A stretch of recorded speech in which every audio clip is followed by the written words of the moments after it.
নমস্কার, আশা করি প্রত্যেকেই ভালো রয়েছেন। আরও একবার স্বাগত জানাই আমাদের ইউটিউব চ্যানেল মিনিময় সহজের পক্ষ থেকে। আজকে যে বিষয় নিয়ে আলোচনা করব, ন্যাশনাল স্কলারশিপ, অর্থাৎ যারা NMMSC 2024 পরীক্ষায় উত্তীর্ণ হয়েছেন বা লিস্টে নাম আছে, তাদেরকে যে পোর্টালে রেজিস্ট্রেশন করে স্কলারশিপ পেতে হবে NSP2 পোর্টালে, সেইটির প্রক্রিয়া বর্তমানে শুরু করা হয়েছে 2025-26 সেশনে। তো আপনি এই মুহূর্তে ফর্ম ফিল আপ করতে পারেন। চলবে 2 তারিখ থেকে 2/6/2025 থেকে 31/8/2025 পর্যন্ত। এবং এর যে সম্পূর্ণ প্রক্রিয়া কিভাবে করবেন, কোন ওয়েবসাইট থেকে করবেন, সে বিষয়ে আমরা সামান্য ইনফরমেশন প্রোভাইড করতে এসেছি। অবশ্যই ভিডিওটাকে স্কিপ না করে লাস্ট পর্যন্ত দেখুন এবং আমাদের সাথে থাকুন। আরেকটা ছোট্ট অনুরোধ, যদি আপনি আমাদের চ্যানেলে নতুন আসছেন, চ্যানেলটাকে সাবস্ক্রাইব করুন, পাশের দেওয়া বেল আইকনটা ক্লিক করতে ভুলবেন না পরবর্তী নোটিফিকেশান পাওয়ার জন্য। আর যারা অলরেডি সাবস্ক্রাইব করে আমাদেরকে সাপোর্ট করছেন, অসংখ্য ধন্যবাদ। হ্যাঁ, আজকে যে বিষয়টা আলোচনা করছি, ন্যাশনাল স্কলারশিপ পোর্টালের রেজিস্ট্রেশন প্রক্রিয়া বা ফর্ম ফিল আপের সম্বন্ধে। চলুন সরাসরি স্ক্রিনের মধ্যে এবং সেখানে আলোচনা করি, তাহলে বিষয়টা আপনার কাছেও পরিষ্কার হবে। চলুন।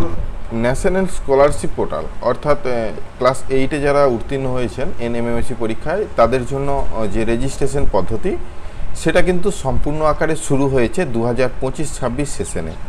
হ্যাঁ, আমরা আগে ভিডিও বানিয়েছিলাম এবং তাছাড়া তাদেরকে মেসেজ বা মেলে পাঠানো হয়েছে জুন-এপ্রিলের করে এটা শুরু হবে। তো সেই মতো এই 2025-26 সেশনের সম্পূর্ণ প্রক্রিয়াটা শুরু করে দেওয়া হয়েছে। কিন্তু শুধু যে সেই স্কলারশিপ শুধুমাত্র ক্লাস 8-এ পড়া স্টুডেন্টদের জন্যই এত বড় পোর্টাল তা নয়, এটা কেন্দ্র সরকারের সমস্ত ধরনের স্কলারশিপ অ্যাপ্লিকেশনের একটি পোর্টাল। যে পোর্টালটি বর্তমানে দেখছেন, এটি হলো সেই পোর্টাল scholarship.gov.in একাডেমিক সেকশন 2025-26। আমরা কিছুদিন আগে ভিডিও বানিয়েছিলাম, তখন কিন্তু একাডেমিক সেশন 2024-25 ছিল। বর্তমানে এই নতুন যে সেশন, তাতে কিন্তু সম্পূর্ণ প্রক্রিয়া শুরু হয়ে গেছে। প্রক্রিয়াতে আসার আগে শুধুমাত্র যে ক্লাস 8-এর স্টুডেন্টরা এই স্কলারশিপ পায় তা তো নয়। এখানে যাবার পরে 3 লাইনে এখানে আপনারা অনেক ধরনের স্কিমের কথা দেখতে পাবেন। অর্থাৎ যে স্কিমে রয়েছে হায়ার সেকেন্ডারি স্টুডেন্টরা, যে স্কিমে রয়েছে গ্র্যাজুয়েশন কমপ্লিট করা স্টুডেন্টরা, যে স্কিমে রয়েছে হায়ার এডুকেশন অর্থাৎ MA বা অন্যান্য, তাছাড়া যারা মেডিকেল লাইনে, তাছাড়া যারা টেকনিক্যাল লাইনে পড়াশোনা করছে, সবের জন্যই কিন্তু আলাদা আলাদা ডিপার্টমেন্টের আলাদা আলাদা স্কিম রয়েছে। তো সেই স্কিমে আপনারা আসতে পারেন, তার এলিজিবিলিটি ক্রাইটেরিয়া দেখতে পারেন। এখানে দেখতে পাচ্ছেন স্কিমের নাম। তো এতগুলো স্কিমে বর্তমানে শুরু হয়েছে। যদি আমরা UGC স্কিম দেখি, UGC স্কিমের মধ্যেও রয়েছে 2টো স্কিম। এই 2টো স্কিমের মধ্যে তাদের যে ক্রাইটেরিয়া, সেটা স্পেসিফিকেশন অপশানে ক্লিক করে বিস্তারিত ডিটেলস জানতে পারবেন। কারা কারা এই স্কিমের আওতায় আসবে, কারা কারা এই স্কলারশিপ পাওয়ার যোগ্য, তাদের ক্রাইটেরিয়া কি, এলিজিবিলিটি ক্রাইটেরিয়া, সম্পূর্ণ তথ্য কিন্তু এখান থেকে পাওয়া সম্ভব। কিন্তু বর্তমানে এইগুলো কামিং সুন অর্থাৎ ওপেনিং সুন লেখা হচ্ছে, এখনও শুরু হয়নি। যখন স্টার্ট ডেট এবং এন্ড ডেট লেখা হবে, তখন কিন্তু এই স্কলারশিপ শুরু হবে। তাছাড়া স্কলারশিপটা দেখার জন্য আপনি ভিডিওটা দেখছেন, অর্থাৎ ক্লাস 8-এ উত্তীর্ণ হওয়া ক্যান্ডিডেটদের সেই স্কলারশিপের স্কিমটাও রয়েছে এখানে। আমরা সেই স্কিমটা ওপেন করছি। ন্যাশনাল মিনস কাম মেরিট স্কলারশিপ। হ্যাঁ, ন্যাশনাল মিনস কাম মেরিট স্কলারশিপের শুরুর ডেট অর্থাৎ শুরু হচ্ছে 2 তারিখ 6-এর মাসে, শেষ হবে 31/8/2025। এর মধ্যে আপনাদেরকে সম্পূর্ণ প্রক্রিয়াটা সমাপ্ত করতে হবে। শুধুমাত্র এই স্কিমের ক্ষেত্রেই কিন্তু ডেটগুলো কিন্তু পাবলিশ করা হয়েছে। অর্থাৎ 2 তারিখ থেকে শুরু হয়েছে। আপনি চাইলে এই মুহূর্তে প্রসেস এগাতেই পারেন বা যেসব পদ্ধতিগুলো রয়েছে সেগুলো কমপ্লিট করতে পারেন। পদ্ধতিগুলো আমরা সামান্য তথ্য দেব, কিন্তু এটা মাথায় রাখবেন, আপনাদেরকে 31/8/2025-এর মধ্যেই কিন্তু এই প্রক্রিয়াটা সমাপ্ত করতে হবে। তো প্রসেসগুলো কি?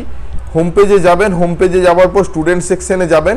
স্টুডেন্ট সেকশনে যাবার পর যেটা OTR রেজিস্ট্রেশন করবেন, তার জন্য একটা অ্যাপসের কথা এখানে উল্লেখ রয়েছে। তাছাড়াও আপনি প্রসেস করে ওয়েবসাইট থেকেও করতে পারেন, কিন্তু সবচেয়ে ভালো হয় অ্যাপসের থেকে। তো অ্যাপসে OTR রেজিস্ট্রেশনের আলাদা ভিডিও পাবেন, আমাদের পুরনো ভিডিওটা, সেটা দেখে আপনারা প্রসেস করুন। নতুন ভিডিও খুব তাড়াতাড়ি আমরা নিয়ে আসছি। OTR রেজিস্ট্রেশনের পরেই নেক্সট স্টেপ কি, অ্যাপ্লিকেশন স্কলারশিপ কিভাবে করবেন তার পদ্ধতিও কিন্তু আমরা সেখানে দিয়ে রাখছি। অর্থাৎ এই ভিডিওটার ডেসক্রিপশনে কিন্তু এই 2টো ভিডিওর লিঙ্ক আমরা প্রোভাইড করছি। সে ভিডিওটা দেখে অবশ্যই আপনারা সম্পূর্ণ প্রক্রিয়াটা সমাপ্ত করুন এবং আপনি যে অ্যাপ্লিকেশনটা করছেন, অ্যাপ্লিকেশনের সর্বলাস্ট পর্যন্ত সাবমিট অবশ্যই করবেন। আমরা যখন স্পেশাল আলাদা করে ভিডিও বানাবো তখন কিন্তু এই বিষয়গুলো উল্লেখ থাকবে।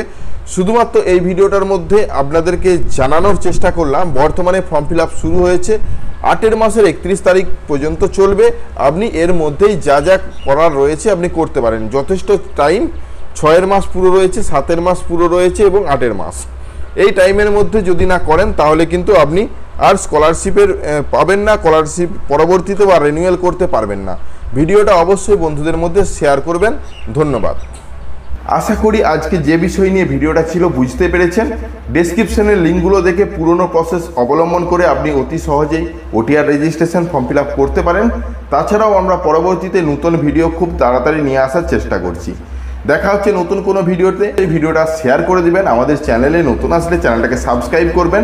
পাশের দেওয়া বেল আইকনটা ক্লিক করতে ভুলবেন না পরবর্তী নোটিফিকেশন পাওয়ার জন্য। আর যারা অলরেডি সাবস্ক্রাইব করে আমাদেরকে সাপোর্ট করছেন অসংখ্য ধন্যবাদ। এভাবেই পাশে থাকুন। দেখা হচ্ছে নতুন কোনো ভিডিও নিয়ে। ধন্যবাদ।